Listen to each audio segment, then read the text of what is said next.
여러분, 믿기 힘든 일이 벌어졌습니다. 이게 정말 한국공항이 맞나요? 지난주 인천국제공항 입국장에서 한 일본인 관광객이 놀라며 한 말입니다. 하루 입국객이 20만 명을 넘어서자 공항 직원들조차 처음 보는 장면이 펼쳐졌습니다. 그런데 그 인파 속에서 유독 눈에 띈 한 사람이 있었습니다. 한국 화장품 열풍의 진짜 이유를 확인하러 온 일본의 30대 피부과 전문의. 그런데 서울에 도착한 그녀가 예상치 못한 두 번의 사건을 겪으며 한국에 대한 생각이 완전히 바뀌게 됩니다. 과연 그녀는 한국에서 무엇을 보게 된 걸까요? 그 전에 구독과 좋아요를 눌러주시면 영상 제작에 큰 힘이 됩니다. 그리고 한국이 최고라고 생각하신다면 댓글에 한국 최고라고 남겨주세요. 또 어디서 시청하고 계신지도 함께 남겨주시면 감사하겠습니다. 비행기가 착륙하는 순간 뭔가 이상하다고 느꼈습니다. 창밖으로 보이는 공항 규모가 제가 예상했던 것보다 훨씬 컸거든요. 오사카에서 출발할 때만 해도 그냥 짧은 출장이라고 생각했어요. 이틀이면 충분할 거라고 한국 화장품 시장 좀 훑어보고 돌아오면 된다고 생각했죠. 그런데 착륙하는 그 짧은 순간에 이미 뭔가 달랐습니다. 공항이 살아있는 것 같았어요. 제 이름은 나카무라 아야입니다. 나이는 46이고요. 오사카에서 피부과를 운영한 지 18해째가 됩니다. 일본에서 피부과 의원을 운영하면 요즘엔 한국 화장품 얘기를 피할 수가 없어요. 환자들이 진료실에 들어오면서 이거 써도 되냐고 저거 써도 되냐고 물어보는 게 하루에도 수십 번이었거든요. 처음엔 대수롭지 않게 생각했습니다. 유행이라고 생각했죠. 몇 년 지나면 지나갈 거라고요. 그런데 2년이 지나도 3년이 지나도 줄어들지 않았어요. 오히려 더 많아졌습니다. 환자들뿐 아니라 제 동료 의사들까지 한국 피부과 시술 방식에 관심을 갖기 시작했고 의학학술지에도 한국 연구팀 논문이 심심찮게 올라오더군요. 그때 결심했습니다. 직접 가보자고요. 데이터로만 보는 것과 현장을 직접 보는 건 다르다는 걸 저는 20년 가까이 일하면서 배웠거든요. 그렇게 해서 저는 2024년 5월 처음으로 서울행 비행기에 올랐습니다. 입국장으로 나오는 긴 복도를 걸으면서 저는 자꾸만 멈추게 됐어요. 양옆으로 지나치는 사람들의 국적이 너무 다양했거든요. 태국 가족으로 보이는 일행이 짐을 잔뜩 끌고 앞에서 걸어가고 있었고 제 옆으로는 프랑스어로 대화하는 젊은 여성들이 빠르게 지나쳤습니다. 뒤에서는 아랍어가 들렸어요. 입국 심사 대기줄 앞에 섰을 때는 그 규모에 한 번 더 놀랐죠. 줄이 보이지 않을 정도로 길었습니다. 저도 솔직히 인천공항이 크다는 건 알고 있었어요. 세계 공항 평가에서 자주 상위에 오른다는 것도 알고 있었죠. 그런데 아는 것과 직접 서 있는 건 달랐습니다. 심사대 직원이 능숙하게 손짓으로 줄을 안내하고 있었는데 그 손짓 하나하나가 군더더기 없이 정확했어요. 줄이 막히는 곳에는 어김없이 직원이 나타나서 정리했고 외국어 안내방송이 여러 언어로 차례차례 흘러나왔습니다. 심사를 마치고 짐을 찾으러 이동하는데 옆에서 중년 남성이 말을 걸어왔어요. 한국인 공항 직원이었습니다. 제가 짐 찾는 곳을 찾지 못해 두리번거리고 있었던 거죠. 어느 나라에서 오셨어요? 짐 찾는 곳 안내해 드릴게요. 일본에서 왔다고 하자 그분은 자연스럽게 일본어로 대화를 이어갔어요. 완벽하진 않았지만 충분히 알아들을 수 있는 수준이었고 무엇보다 태도가 진심이었습니다. 안내가 끝나고 나서 그분이 덧붙였어요. 요즘 외국 손님이 정말 많습니다. 특히 일본 분들은 지난해보다 2배 이상 늘었어요. 2배. 그 말이 머릿속에 남았습니다. 단순한 인사말이 아니라 실제로 실감하고 있는 사람이 하는 말이었거든요. 수화물 찾는 곳에 들어섰을 때 저는 잠시 멈춰서서 주변을 둘러봤습니다. 컨베이어 벨트 주변에 서 있는 사람들의 모습이 마치 세계지도 같았어요. 유럽, 동남아, 중동, 아메리카. 이 사람들이 왜 한국에 왔을까? 저는 순간 그 생각을 했죠. 한국이 그렇게 세계적인 목적지가 된 건 언제부터였을까요? 피부과 의사로서 저는 한국 화장품 때문에 여기 왔는데 이 사람들은 각자 다른 이유로 이 공항에 내렸겠죠. 짐을 찾아 출구 쪽으로 이동하면서 저는 공항 내부를 천천히 살폈어요. 깔끔했습니다. 거슬리는 곳이 없었어요.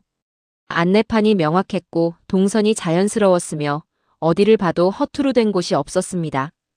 피부과 의사는 디테일을 보는 직업이에요. 환자 피부에 아주 작은 변화도 놓치면 안 되는 일을 하다 보면 주변을 꼼꼼하게 보는 습관이 생기거든요. 그 눈으로 봤을 때 이 공항은 설계한 사람이 사용자를 충분히 생각했다는 게 느껴졌습니다. 공항철도 표를 사러 자동 판매기 앞에 섰습니다. 일본어 화면으로 전환하려고 버튼을 찾았는데 이미 다국어 선택 화면이 첫 화면에 나와 있더군요. 일본어를 선택하자 안내가 전부 일본어로 바뀌었어요. 결제까지 막힘없이 됐습니다. 작은 부분이었지만 저는 그 순간 다시 한번 생각했어요. 이 나라는 외국인 손님에 익숙한 나라구나 하고요. 철도에 탑승하고 나서 좌석에 앉아 서울 방향으로 달리기 시작했을 때 창밖으로 보이는 하늘은 흐렸습니다. 5월의 서울은 그날 구름이 많았어요. 그런데 기차 안은 정갈했고 좌석은 편안했으며 노선 안내는 정확했습니다. 옆에 앉은 외국인 관광객 둘이 한국 음식 사진을 보며 뭔가 신이 나서 이야기하고 있었어요. 저는 그들이 나누는 대화를 들으면서 문득 생각했습니다. 나는 조사하러 왔는데 이 사람들은 기대하며 왔구나 하고요. 그게 다른 거였습니다. 저는 검증하러 온 사람이었고 그들은 이미 믿고 온 사람들이었어요. 어느 쪽이 맞는 건지 서울에 도착하기도 전에 저는 그 질문을 붙잡고 있었습니다. 명동에 도착했을 때는 오후 2시쯤이었습니다.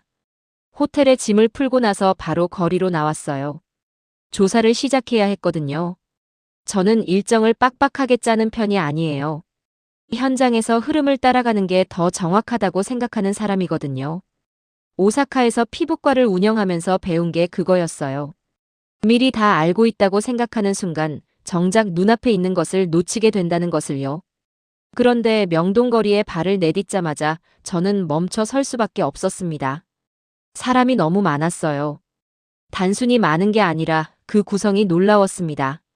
일본인, 중국인, 동남아시아 관광객들뿐 아니라 유럽 사람들도 있었고 미국에서 온 것으로 보이는 젊은 여성 그룹도 있었어요. 이 사람들이 전부 화장품 매장을 기웃거리고 있었습니다. 줄을 서서 들어가는 매장도 있었어요. 저는 눈을 의심했죠. 화장품 가게에 줄을 서다니요. 일본에서도 유명한 드러그스토어 앞에는 줄이 서지 않아요. 그런데 여기서는 매장 입구부터 인도까지 줄이 이어져 있었습니다. 저는 그 줄의 끝에 서서 사람들을 관찰했어요. 전부 설레는 얼굴이었습니다. 장 보러 온 표정이 아니라 좋아하는 것을 찾으러 온 표정이었어요. 매장 안에 들어섰을 때 먼저 제 눈에 들어온 건 진열 방식이었습니다. 피부과 의사의 눈으로 보자면 한국 화장품 매장의 진열은 기능별로 정리가 잘 되어 있었어요. 수분, 미백, 트러블, 안티에이징. 카테고리가 명확하고 소비자가 스스로 선택할 수 있도록 설명이 잘 붙어 있었습니다. 성분 표기도 꼼꼼했어요. 저는 몇 가지 제품을 집어들어 뒷면을 읽었습니다. 나이아신아마이드, 센텔라 아시아티카, 히알루론산. 성분들이 낯설지 않았습니다. 오히려 반가웠어요. 피부과에서 실제로 효과가 입증된 성분들이 대중 브랜드 제품에 적절한 농도로 들어가 있었거든요. 일부 제품은 가격 대비 성분 구성이 제가 처방하는 전문 의약품 성분 처방에 견줄 만한 수준이었습니다. 솔직히 말하면 그게 놀라웠어요. 일본에서도 화장품 시장은 크고 수준이 높습니다. 그런데 한국 제품들은 뭔가 달랐어요. 더 실험적이었고 더 빠르게 변하고 있었으며 소비자 반응을 즉각 반영하는 구조가 느껴졌습니다. 신제품 출시 주기가 짧고 트렌드 반영이 빠르고 패키지 디자인도 젊었어요. 직원 한 명이 다가왔습니다. 일본어로 말을 걸어왔어요. 어떤 피부 고민 있으세요? 도와드릴게요. 발음이 자연스러웠습니다. 억양도 어색하지 않았어요. 나중에 알게 됐지만 명동 화장품 매장 직원들은 일본어, 중국어, 영어를 기본으로 갖추고 있는 경우가 많다고 했습니다. 외국인 손님 비율이 그만큼 높기 때문이라고요. 저는 직업을 밝히지 않고 그냥 일반 관광객처럼 상담을 받아봤어요. 직원은 제 피부톤을 보더니 적절한 제품 두세 가지를 권했습니다. 설명이 단순하지 않았어요.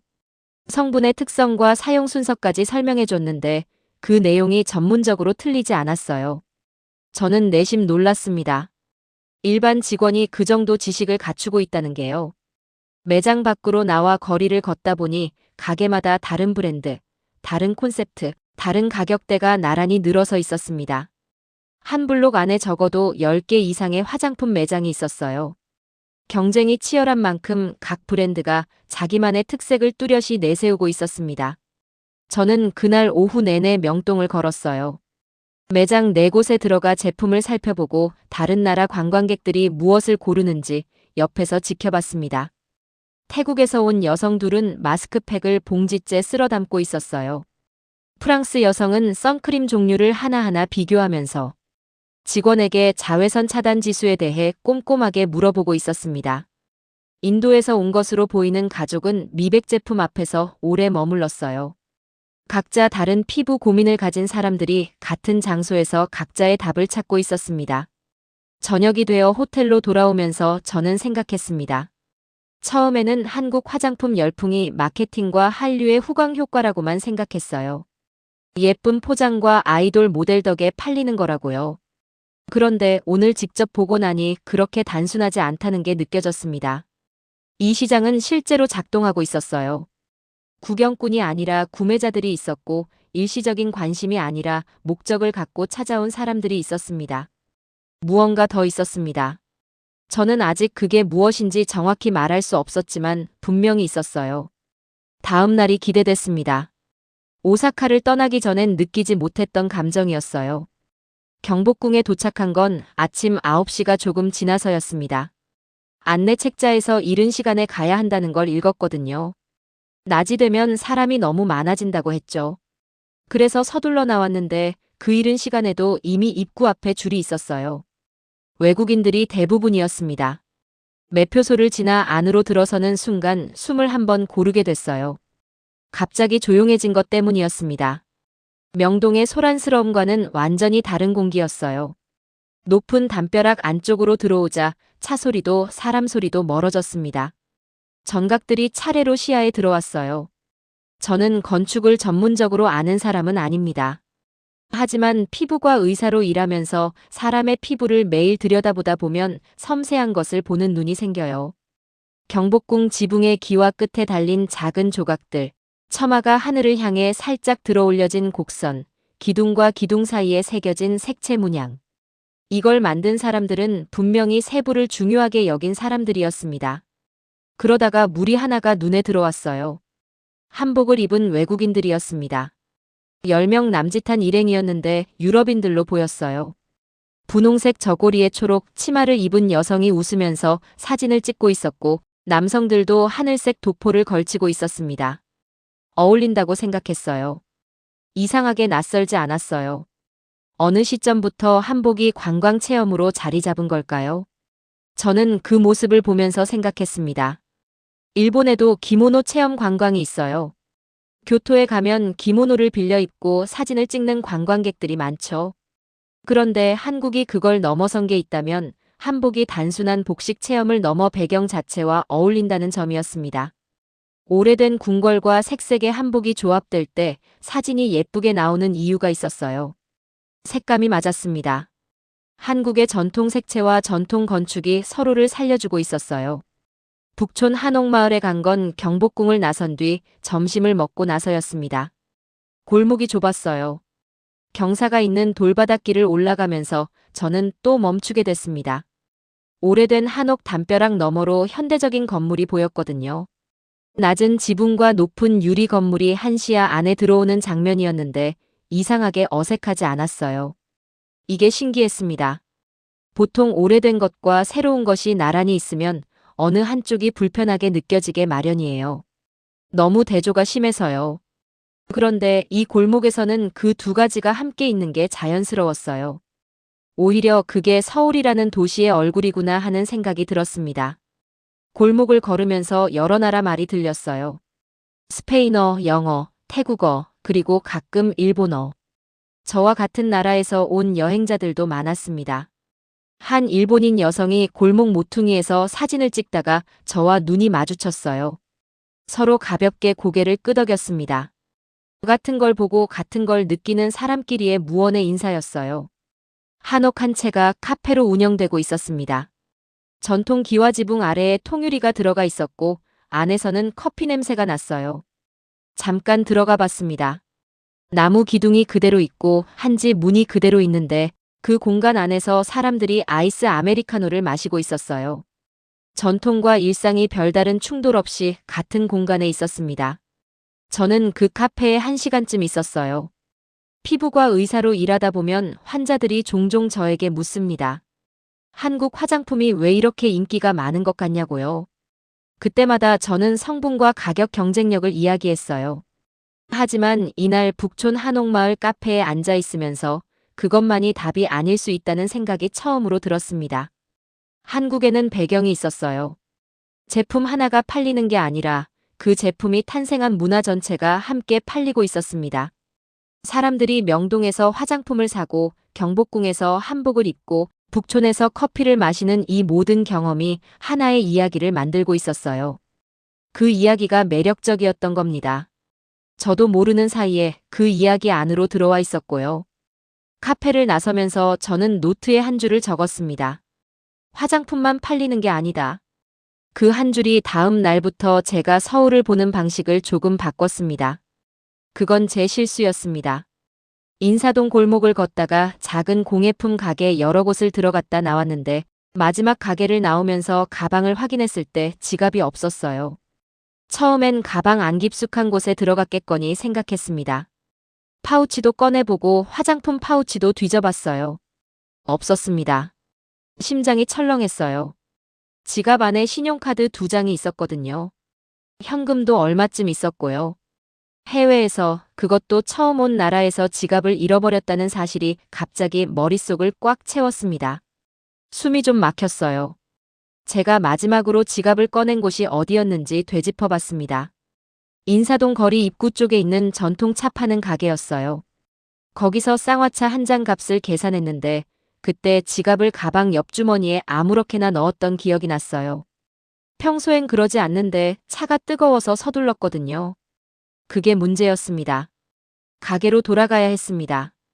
그런데 인사동 골목이 워낙 복잡해서 어느 방향으로 왔는지 헷갈렸어요. 스마트폰 지도를 켰는데 골목 안에서는 위치가 정확하게 잡히지 않았습니다. 저는 그냥 걷기 시작했어요. 왔던 방향으로 기억을 더듬어서요. 한 5분쯤 걸었을 때 지나치던 가게 앞에 있던 직원이 저를 불러 세웠어요. 40대로 보이는 여성이었습니다. 무슨 문제가 있냐고 물었어요. 일본어가 아니라 한국어로요. 저는 한국어를 거의 모르지만 걱정하는 표정이 말보다 먼저 전해졌습니다. 저는 지갑이 없다고 아까 차 마신 가게로 돌아가야 한다고 손짓 섞어 설명했어요. 그 직원이 잠깐 기다리라고 하더니 가게 안으로 들어가 무언가를 들고 나왔습니다. 작은 메모지에 뭔가를 적어 제게 보여줬어요. 그림으로 약도를 그려준 거였습니다. 정확한 위치는 아니었지만 인사동 주요 지점을 표시해서 제가 온 방향을 표시해줬어요. 그리고 천천히 말했습니다. 아마 괜찮을 거라고, 한국은 안전한 곳이라고요. 정확한 뜻은 몰랐지만 어조에서 느껴졌습니다. 고마웠어요. 말이 통하지 않아도 도우려는 마음은 통했습니다. 약도를 들고 걸어가다 보니 아까 들어갔던 골목이 보였어요. 그 안쪽으로 더 들어가자 쌍화차 가게 간판이 보였습니다. 가게 안으로 들어서자 주인 할머니가 저를 보더니 바로 무언가를 꺼냈어요. 지갑이었습니다. 뒤집어진 채로 계산대 옆 선반 위에 놓여 있었어요. 의자 사이 틈에서 발견됐다고 했는지 계산대 옆에 두었는지 정확한 상황은 언어가 통하지 않아서 다 알 수는 없었어요. 하지만 그 할머니가 지갑을 발견했을 때 버리거나 외면하지 않고 그 자리에서 기다려줬다는 건 분명했습니다. 지갑을 열어봤습니다. 카드 2장, 현금, 전부 그대로였어요. 아무것도 없어지지 않았습니다. 저는 한참 동안 말을 잇지 못했어요. 괜찮다는 걸 알면서도 가슴이 먹먹했습니다. 낯선 나라에서 말도 통하지 않는 곳에서 이런 일이 일어날 줄은 몰랐거든요. 할머니에게 감사하다는 말을 몇 번이나 했어요. 아리가토, 감사합니다. 발음이 맞는지도 모르면서 한국어로도 해봤습니다. 할머니는 그냥 고개를 끄덕이며 다시 안으로 들어갔어요. 대단한 일을 한 것도 아니라는 표정이었습니다. 그게 더 마음에 남았어요. 칭찬을 바라거나 보상을 기다린 게 아니라 당연한 걸 했을 뿐이라는 그 태도요. 오사카에도 물론 친절한 사람들이 많아요. 일본에도 분실물을 돌려주는 문화가 있죠. 하지만 이날 이 할머니의 그 무심한 고개 끄덕임이 뭔가 더 깊은 걸 말하고 있다는 느낌이 들었습니다. 별일 아닌 게 별일인 곳이 있고 별일 같아 보이는 게 별일 아닌 곳이 있어요. 이 나라는 후자에 가까운 것 같다는 생각이 들었습니다. 인사동 골목을 다시 걷기 시작했을 때 발걸음이 아까보다 가벼웠어요. 이상하게도 이 도시가 조금 더 가깝게 느껴졌습니다. 강남은 달랐습니다. 명동이나 인사동과 공기 자체가 달랐어요. 길이 넓었고 건물이 높았으며 오가는 사람들의 걸음이 빨랐습니다. 도쿄의 어떤 구역을 떠올리기도 했는데 그러면서도 또 달랐어요. 어떻게 다른지 처음엔 말로 설명하기가 어려웠습니다. 지하철을 타고 강남역에 내린 건 서울 도착 사흘째 되던 날이었어요. 저는 그날 특별한 목적이 두 가지 있었습니다.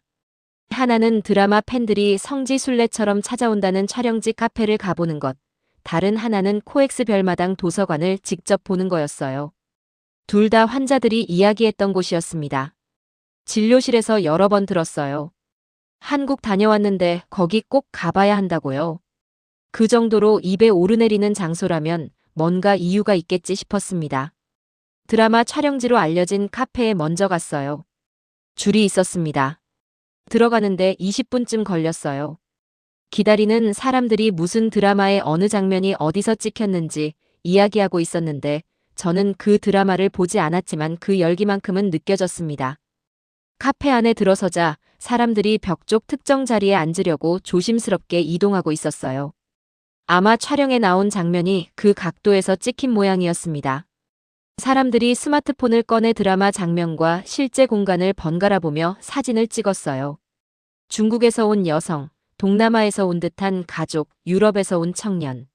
드라마 하나가 이 카페 의자 하나의 의미를 만들어낸 거였습니다. 피부과 의사로 일하면서 저는 늘 결과만 봤어요. 이 성분이 피부에 어떤 변화를 만들어내는가. 그런데 이건 달랐습니다.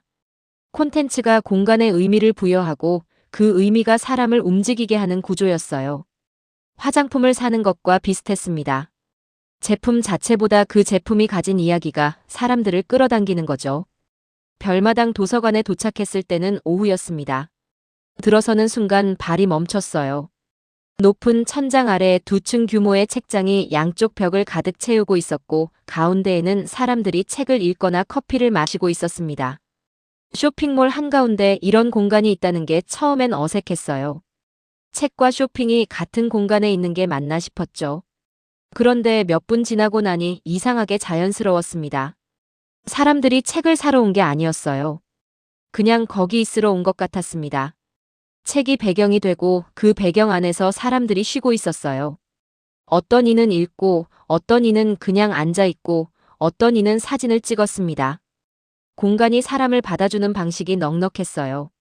저는 그 안에 1시간 가까이 있었습니다. 코엑스를 나와 거리로 나서면서 저는 걸으며 생각했어요. 강남이 뭔가 다르다는 걸 처음엔 설명하지 못했는데 이제는 말할 수 있을 것 같았습니다. 이곳은 보여주기 위해 만들어진 도시가 아니었어요. 실제로 살아가는 사람들이 그 안에서 세련됨을 만들어낸 곳이었습니다. 꾸민 것 같지 않은데 정돈이 되어 있고 화려하지 않은데 품격이 있었어요. 저는 오사카를 사랑합니다. 제가 태어나고 일하는 도시니까요. 그런데 이날 강남 거리를 걸으면서 처음으로 다른 도시의 방식이 궁금해졌습니다. 한국은 어떻게 이런 도시를 만들었을까 하는 질문이요. 서울은 불과 몇십 년 전까지만 해도 전쟁으로 모든 것을 잃은 도시였어요. 역사 기록을 보면 한국 전쟁이 끝난 직후 서울의 사진들은 폐허에 가까웠습니다. 그 도시가 지금은 세계에서 사람들이 일부러 찾아오는 곳이 됐어요. 그 속도가, 그 방향이 궁금했습니다. 그 말은 식사 자리에서 나왔습니다. 서울에서 나흘째 되던 날 저녁이었어요. 우연히 숙소 로비에서 만난 일본인 여성 2명과 함께 저녁을 먹게 됐습니다. 한 명은 도쿄에서 온 화장품 유통 관련 일을 한다고 했고, 다른 한 명은 패션 관련 매거진에서 일한다고 했어요. 저처럼 조사 목적으로 온 사람들이었죠. 밥을 먹으면서 이야기를 나눴습니다. 자연스럽게 한국 시장 얘기가 나왔어요. 그중 한 명이 말했습니다. 솔직히 한국 화장품은 잘 포장된 유행 아니냐고요. 드라마와 아이돌 마케팅 덕에 뜬 거지 기술력 자체는 일본이나 프랑스 브랜드를 따라가지 못한다고 했어요. 한국 화장품이 인기를 끄는 건 가격이 싸서고 젊은 층에게 예뻐 보이는 패키지 때문이라고요. 몇 년 지나면 꺼질 거라고 했습니다. 저는 듣고 있었습니다. 반박할 수 없었어요. 그 말이 틀렸다고 바로 말할 자신이 없었거든요. 며칠간 서울을 다니면서 뭔가를 느끼긴 했지만 그게 감정적인 인상인지 아니면 실제 데이터에 기반한 것인지 스스로도 아직 확신이 없었습니다. 피부과 의사는 증거를 봐야 합니다. 환자가 좋아진 것 같다고 해서 좋아진 게 아니에요. 수치가 바뀌어야 하고 피부 상태가 실제로 개선되어야 합니다. 저는 그 기준으로 일하는 사람이에요. 그래서 그 자리에서 그냥 고개를 끄덕이거나 반박하거나 할 수 없었습니다. 더 봐야 했어요. 그날 밤 숙소로 돌아와 메모를 꺼냈습니다. 며칠간 제가 직접 확인한 것들을 다시 정리해봤어요. 명동 화장품 매장에서 본 성분 구성, 직원들의 전문 지식 수준, 다양한 국적의 소비자들이 보여주는 구매 패턴, 인사동에서 느낀 한국 문화의 무게감, 경복궁과 북촌에서 본 전통의 섬세함. 이런 것들이 메모 안에 있었습니다. 그런데 이 메모들이 그 여성의 말을 반박하는 근거가 될 수 있을까요? 솔직히 자신이 없었어요. 한국이 좋다는 인상을 받은 건 사실이었습니다. 하지만 그게 전문의의 판단인지 처음 여행 온 관광객의 설렘인지 구분이 안 됐어요. 저도 모르게 이 도시에 호감을 가진 건 아닐까 싶었습니다. 그러면 안 됩니다. 저는 조사하러 온 사람이에요. 감동받으러 온 게 아니라요. 다음 날 아침 일어나서 일정을 다시 짰습니다. 남은 이틀 동안 관광지보다 체험 프로그램과 현장을 중심으로 보기로 했어요. 눈으로 보는 게 아니라 직접 해보는 것, 직접 만나보는 것, 그게 더 정직한 정보를 줄 거라고 생각했습니다. 인사동 쪽에 전통 문화 체험 프로그램이 있다는 걸 여행 책자에서 본 적이 있었어요. 거기 가보기로 했습니다. 이 판단이 맞는 건지 틀린 건지 그날 아침에는 몰랐습니다. 하지만 적어도 앉아서 의심만 하는 것보다는 낫다고 생각했어요. 피부과 의사가 환자를 진료할 때 차트만 보고 결론 내리지 않는 것처럼 저도 직접 확인해야 했습니다. 인사동 체험 프로그램은 작은 공방에서 진행됐습니다. 골목 안쪽 한옥을 개조한 공간이었어요. 신발을 벗고 들어가니 마루 바닥에 낮은 테이블이 여러 개 놓여 있었고 이미 다른 참가자들이 자리를 잡고 있었습니다. 참가자들은 다양했어요. 독일에서 온 부부, 동남아에서 온 대학생 그룹, 프랑스 여성 혼자 온 분, 그리고 저처럼 혼자 온 사람들이 몇 명 있었습니다. 그날 프로그램은 한지 공예와 전통 매듭이었어요. 강사는 40대 초반으로 보이는 한국 여성이었습니다. 영어로 설명하면서 중간중간 한국어를 섞었어요. 억지로 쉽게 설명하려는 게 아니라 자신이 알고 있는 것을 차분하게 전달하는 사람이었습니다. 그 방식이 좋았어요. 한지가 나눠졌습니다. 결이 있는 종이였어요. 얇은데 즐겼습니다. 강사가 설명했어요. 한지는 1000년이 넘어도 보존되는 종이라고요. 일반 종이가 산성을 띠어 시간이 지나면 누렇게 삭는 것과 달리 한지는 천연 재료로 만들어 오히려 세월이 지나도 형태를 유지한다고 했습니다. 세계 여러 박물관에서 중요한 문서 복원에 한지를 사용하는 이유가 그거라고 했어요. 저는 그 말을 듣고 손에 든 한지를 다시 봤습니다. 얇고 가벼운 이 종이가 1000년을 버텨낸다고요. 매듭 실습으로 넘어갔습니다. 실을 메어나가는 방식이 복잡했어요. 강사가 천천히 보여주는 걸 따라 했는데도 자꾸 엉켰습니다. 옆에 앉은 독일인 남성도 비슷한 상황이었어요. 우리 둘이 한참 씨름하다가 눈이 마주쳤고 둘 다 웃었습니다. 그 웃음이 뭔가를 풀어줬어요. 언어가 달라도 나이가 달라도 같은 것 앞에서 같은 어려움을 겪으면 통하는 게 있더군요. 매듭 하나를 완성했을 때 독일인 남성이 저를 향해 엄지를 들었어요. 저도 같이 들었습니다. 점심 이후 전통 공연이 있었습니다. 작은 마당에 자리가 마련돼 있었고 연주자 3명이 들어왔어요. 악기가 낯설었습니다. 나중에 알고 보니 가야금, 해금, 장구였어요. 첫 소리가 시작됐을 때 저는 어떤 반응을 해야 할지 몰랐습니다. 한국 전통 음악을 들어본 적이 없었거든요. 그런데 몇 분이 지나자 이상한 일이 일어났어요. 소리가 익숙해지는 게 아니라 소리가 몸 안으로 들어오는 것 같았습니다. 외국 음악을 처음 들을 때 보통은 낯설어서 집중이 흐트러지잖아요. 그런데 이 음악은 그렇지 않았어요. 구조가 달라도 음계가 달라도 뭔가 직접적으로 와닿는 게 있었습니다. 슬픈 것도 아니고 기쁜 것도 아닌 오래된 무언가를 건드리는 느낌이었어요. 제 옆에 앉아있던 프랑스 여성이 조용히 눈물을 닦았습니다. 저는 그쪽을 보지 않는 척 앞을 봤어요. 그 사람의 감정을 방해하고 싶지 않았거든요. 그런데 솔직히 저도 가슴 한쪽이 먹먹했습니다. 이 음악이 왜 이런 감정을 만드는지 설명할 수 없었어요. 이론도 모르고 악기 이름도 그때 몰랐고 곡 제목도 몰랐습니다. 그냥 닿았어요. 공연이 끝나고 나서 참가자들이 자유롭게 이야기를 나눴습니다. 독일인 남성이 저에게 먼저 말을 걸었어요. 일 때문에 왔냐고요. 저는 의사라고 조사 목적으로 왔다고 했습니다. 그가 웃으면서 말했어요. 처음엔 관광이라고 생각했는데 끝나고 나니까 뭔가 공부한 것 같다고요. 맞는 말이었습니다. 동남아에서 온 대학생 중 한 명이 물었어요. 한국 문화를 왜 이렇게 많은 사람이 좋아하는 것 같냐고요. 저는 잠깐 생각했다가 대답했습니다. 한국 문화는 사람들이 참여할 수 있게 열려 있는 것 같다고요. 한복을 입어볼 수 있고 음식을 먹어볼 수 있고 매듭을 직접 묶어볼 수 있는 것처럼요. 구경하는 게 아니라 함께하는 문화라는 느낌이라고요. 말하면서 저도 깨달았습니다. 그게 답이었어요. 며칠 전 저녁 그 일본인 여성이 한국 문화는 유행이라고 했을 때 저는 반박을 못했어요. 데이터가 없었거든요. 하지만 지금은 다르게 생각합니다. 유행은 보는 것입니다. 소비하는 것이에요. 그런데 이건 달랐어요. 한국 문화는 사람들이 직접 들어올 수 있는 문화였습니다. 그래서 소비로 끝나지 않고 경험으로 남는 거였어요. 한지는 1000년이 가는 종이라고 했습니다. 그 이유가 만드는 방식에 있다고 했어요. 이 나라의 문화도 비슷한 것 같다는 생각이 들었습니다. 오래가는 것들은 그냥 예쁜 게 아니라 만들어진 방식이 달라요. 한국이 그걸 알고 있는 것 같았습니다. 오사카로 돌아온 건 5월 말이었습니다. 공항에 내리자마자 느끼는 것들이 있었어요. 오사카의 냄새, 오사카의 공기, 제가 18년간 일해온 도시의 감각이었습니다. 낯설지 않았어요. 그런데 뭔가 달라진 게 있었습니다. 제 안쪽이요. 진료실로 돌아온 첫날, 환자가 진료실에 들어오면서 말했어요. 한국에서 산 이 크림 써도 되냐고요. 늘 하던 질문이었습니다. 저는 예전처럼 성분만 보고 대답하려다가 멈췄어요. 대신 물었습니다. 거기 어디 다녀오셨어요? 환자가 놀란 표정으로 저를 봤어요.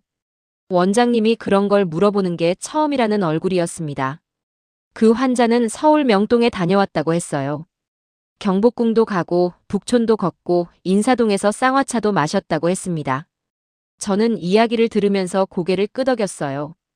그 장소들을 저도 알았거든요. 저도 거기 서 있었거든요. 제가 봤던 것과 환자가 경험한 것이 이어지는 순간이었습니다. 크림의 성분표를 꺼내서 확인했어요. 나이아신아마이드 5%, 히알루론산 복합체, 세라마이드. 구성이 나쁘지 않았어요. 쓰셔도 된다고 했습니다. 그런데 이번에는 말을 조금 더 덧붙였어요. 이 제품 만든 브랜드가 꽤 연구를 많이 하는 곳이라고 한국 피부과 임상 결과를 많이 반영한다고요. 환자가 기뻐했습니다. 그 얼굴을 보면서 저는 뭔가 작은 것이 바뀌었다는 걸 느꼈어요. 그 뒤로 몇 달이 지났습니다. 진료실에서 한국 관련 질문이 들어올 때 저는 예전과 다르게 대답해요. 성분을 설명하면서 그 성분이 나온 배경을 이야기하기도 하고 한국 피부과 학계의 최근 연구 동향을 같이 언급하기도 합니다. 환자들이 흥미롭다고 합니다. 단순히 괜찮다, 안 괜찮다가 아니라 왜 이게 만들어졌는지를 알게 되니 선택이 달라진다고요. 저는 서울에 다시 갈 계획을 세우고 있습니다. 이번엔 좀 더 오래 있고 싶어요. 피부과 관련 학술 행사도 찾아보고 한국 피부과 의사들을 만나 직접 이야기도 나눠보고 싶습니다. 조사가 아니라 교류를 위해서요. 여행을 떠나기 전에 저는 한국 화장품 열풍이 무엇인지 알아내러 갔습니다. 어느 정도 답은 찾았어요. 그런데 답을 찾는 과정에서 생각지 못한 걸 가져왔어요. 이 나라가 어떻게 여기까지 왔는지에 대한 경외감이었습니다. 전쟁이 끝나고 폐허 위에서 다시 시작한 나라가 불과 몇십 년 만에 세계 사람들이 자발적으로 찾아오는 곳이 됐습니다. 화장품만 팔린 게 아니에요. 음악이 퍼지고 드라마가 번지고 음식이 알려지고 건축이 주목받고 전통이 체험됩니다. 어느 하나가 이끈 게 아니라 전부가 함께 움직이고 있었어요. 그게 어떻게 가능했을까요? 저는 생각합니다. 아마도 이 나라 사람들은 무너진 뒤 다시 세울 때 빠르게만 세운 게 아니라 방향을 생각하면서 세운 것 같다고요. 무엇을 만들 것인가, 이전에 어떻게 만들 것인가를 생각한 사람들이 있었던 것 같습니다. 한지처럼요. 빨리 만드는 종이가 아니라 오래가는 종이를 만든 거예요. 저는 피부과 의사입니다. 환자의 피부를 건강하게 유지하는 게 제 일이에요. 그래서 늘 생각합니다. 빠른 해결책보다 오래가는 방법을 찾는 게 진짜 의술이라고요. 한국을 다녀오고 나서 그 생각이 더 분명해졌습니다. 이 나라는 오래가는 방식을 알고 있어요. 그리고 그 방식이 지금 세계에 조용히 전해지고 있습니다. 여러분은 한국을 처음 접했을 때 어떤 것이 가장 기억에 남으셨나요? 드라마였나요? 음식이었나요? 아니면 화장품이었나요? 댓글로 이야기해 주세요. 좋아요와 구독도 부탁드립니다.